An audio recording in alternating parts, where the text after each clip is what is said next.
Lombok Timur yang kami hormati dan anak-anak sekalian yang kami banggakan. Pertama-tama marilah kita membasahi lisan kita ini dengan ucapan alhamdulillah, karena Allah lah yang memberikan kita kesempatan, kesehatan, nikmat yang banyak dilalaikan, yaitu nikmat sehat dan kesempatan, sehingga bisa kita berkumpul di tempat ini untuk menuntut ilmu, untuk menjadikan manusia di diri kita ini sebagai manusia yang baik, dan semoga nanti kita semua selamat dunia dan akhirat. Amin. Anak-anakku sekalian, sebelum kami menyampaikan amanat pada hari ini yang 1, 2 tuh pakai tongkok, selalu tidak tenang, ya. Nih 1, maju di sini aja, kayak pembina usaha. Atau saya turun.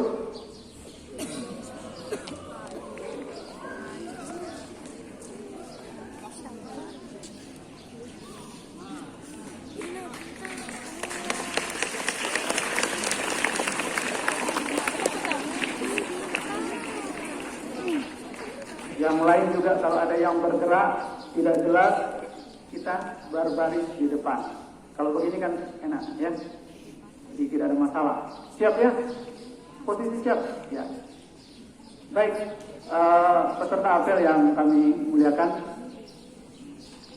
Jadi kemarin kami pernah dilatih kelas 9, guru-guru kelas 9. Makanya setiap Sabtu selalu kalian belajar di rumah. Bukan libur ya, belajar di rumah.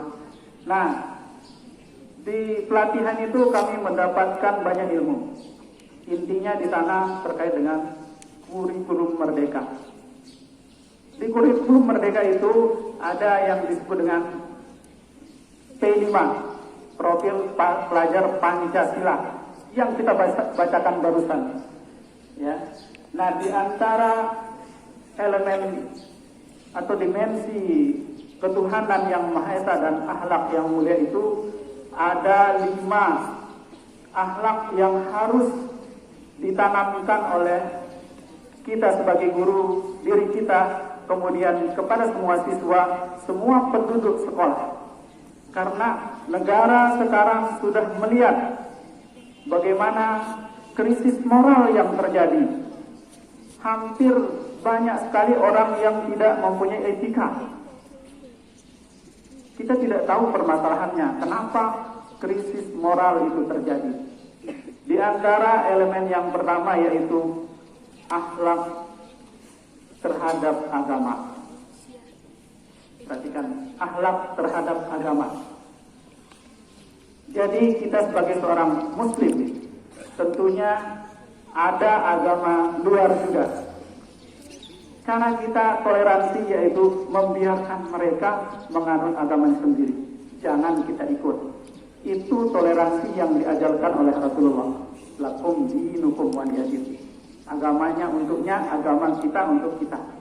Karena agama ini tiket masuk surga.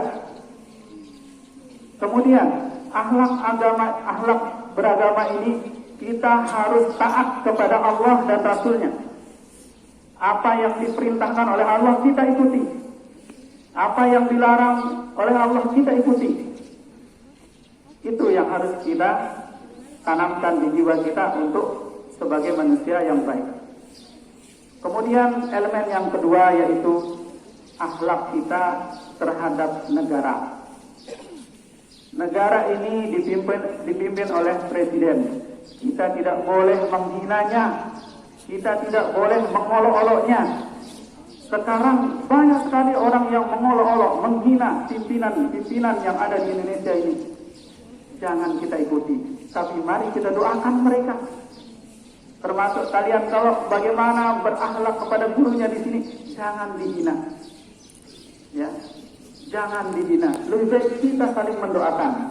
Karena di dunia ini kalau kita tidak saling mendoakan, pakai apa lagi kita?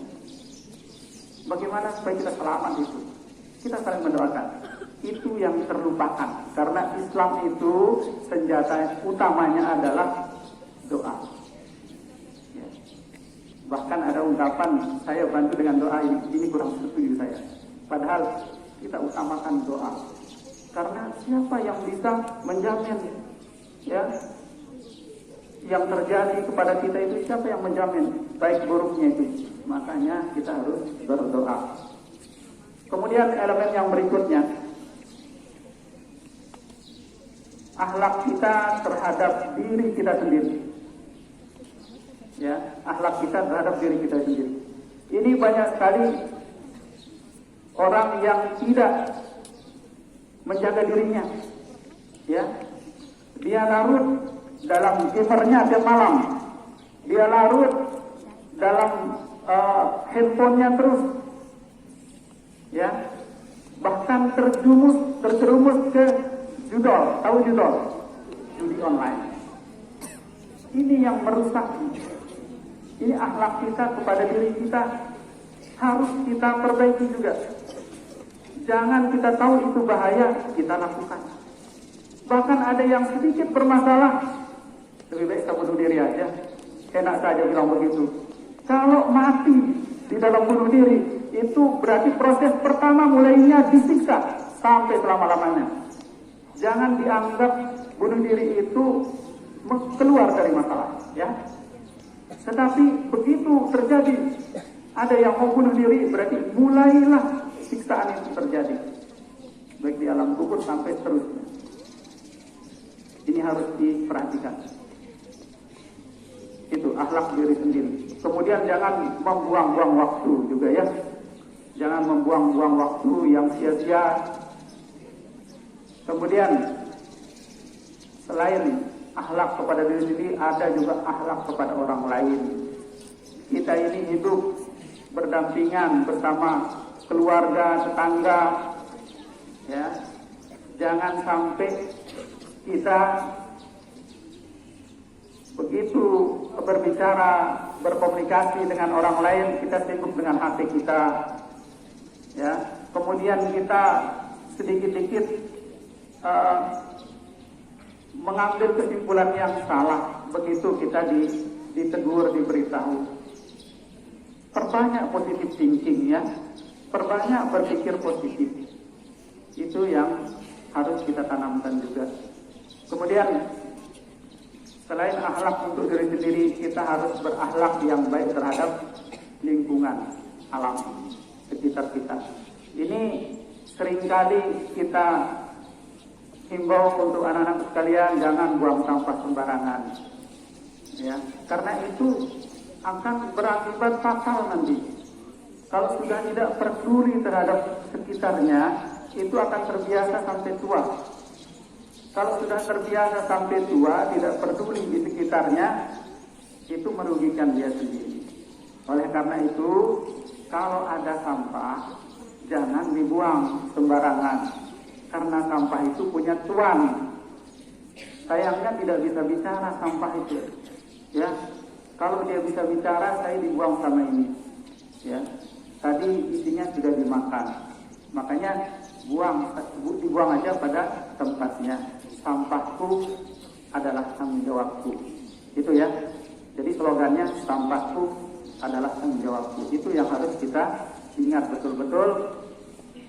Kemudian dari 5 elemen ini saya akan tutup dia dengan ucapan ulama dalam kitabnya Al-Fawaid yang mengatakan hidup ini bagaikan kita melewati jembatan. Hidup ini bagaikan kita melewati jembatan. Tidak ada yang mau diam di jembatan, dan tentunya kita akan pasti lewat. Kita sampai di penghujung jembatan itu adalah kematian. Makanya sepanjang apapun kehidupan ini, tidak ada orang yang mau hidup selama-lamanya. Seperti itu. Karena kalau kita lihat orang yang sudah berumur 100 tahun, yang paling dia minta apa? Bukan rezeki, bukan umur panjang, tapi dia minta apa? Karena saking capeknya ke toilet, nggak bisa ke toilet, ya diangkat, digotong. Apa yang beliau minta? Kalau berumur 100 tahun, dia minta adalah kematian. Kalau Allah tidak mematikan kita, kita tidak akan mati. Gitu ya. Itu saja amanat dari kami. Mohon maaf atas kesalahan yang tadi balik sudah. Ya. Yang lain tolong jangan sampai seperti itu. Ya, kelas 7 ini jadi pelajaran. Terima kasih. Assalamualaikum warahmatullahi wabarakatuh.